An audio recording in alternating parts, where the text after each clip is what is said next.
যাই হোক, এসবের মধ্যেই উঠে এসেছে নতুন এক তথ্য। পাইলট তৌকির ইসলাম সাগর ছিলেন প্রচণ্ড মা ভক্ত।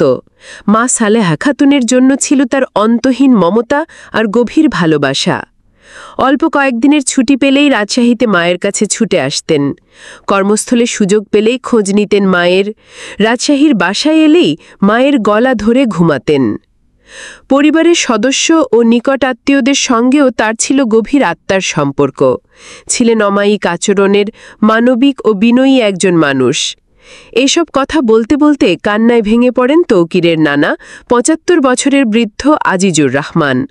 তিনি চাঁপাইনবাবগঞ্জের শিবগঞ্জ উপজেলার ত্রিমোহনী সরকারি প্রাথমিক বিদ্যালয়ের অবসরপ্রাপ্ত সহকারী শিক্ষক। কর্মব্যস্ততার কারণে সাধারণত রাত ৯টার পরে পরিবারের সদস্য ও নিকট আত্মীয়দের ফোন দিতেন তৌকির। ১৮ জুলাই রাত ১০টায় নাতি তৌকির ফোন দেন। এটাই ছিল তাদের শেষ কথা।